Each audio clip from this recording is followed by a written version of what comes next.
ஹே buddies, Friday special day. அது என்னென்னு பார்க்கறதுக்கு முன்னாடி நம்ம சேனல் சப்ஸ்கிரைப் பண்ணிட்டு அப்படியே அந்த ஃபாலோ தட்டி விட்டுருங்க. அது வேற ஒன்றும் இல்லை, வெள்ளிக்கிழமை சந்தைக்கு தான் போகிறேன். அதனால தான் ஃப்ரைடே எனக்கு ஸ்பெஷல் டே.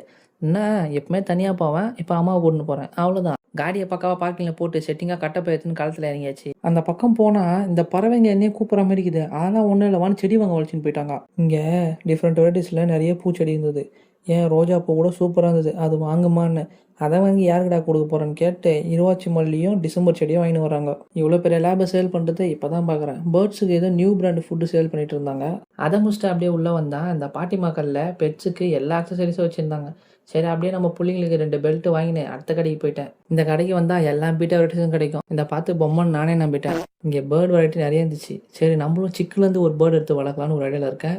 என்ன பேர்டு வளர்க்கலான்னு கமெண்ட்டில் சொல்லிட்டு போங்க. இங்கே கோழிலாம் வச்சுருந்தாங்க, ஆனால் எனக்கு சண்டை சேவல் தான் பிடிச்சிது. அதுவும் இந்த கோழி பாடி பில்டர் மாதிரி ரெக்கையெல்லாம் தூக்கி நிற்குது. இந்த பர்சன் கேட்டு வளர்க்கணும்னு ஆசை இருக்கும், ஆனால் வாங்குறதுக்கு முன்னாடி நல்லா யோசிச்சுக்கோங்க. சத்தியமாக நல்லா மேய்க்க முடியல.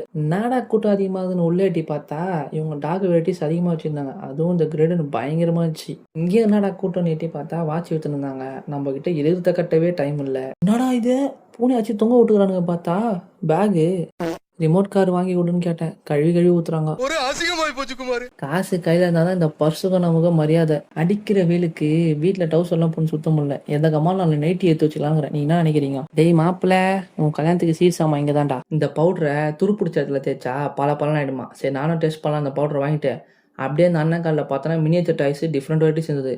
அதே மாதிரி இந்த கார்லாம் ப்ரைஸுக்கு ஒர்த்து. இதை வாங்கிட்டு யாரா செருப்படி வாங்குறதுன்னு என்னோட மொபைலுக்கு கேஸ் செயின் மட்டும் வாங்கிக்கினேன். அடுத்த கடைக்கு போயிட்டேன். அப்புறம் ஒரு முக்கியமான விஷயம், இந்த கேர்ள் ஃப்ரெண்டு அக்கா தங்கச்சி இவங்கெல்லாம் சுற்றி பார்க்க கூட்டின்னு போன்னு சொல்லுவாங்க. அப்படி கூட்டின்னு போனால் இந்த சைடு வராமல் பார்த்துக்கோங்க. அப்புறம் வந்துட்டு உங்கள் பஸ்ஸு காலி ஆச்சுன்னா அதுக்கு நான் பொறுப்பு இல்லை. ஃபைனலாக எனர்ஜிக்கு கரும்பு ஜூஸை போட்டு அப்படியே வீட்டுக்கு வந்து வண்டியை சார்ஜ் போட்டு இந்த விலாக முடிக்கிறேன். பாய் பாய்.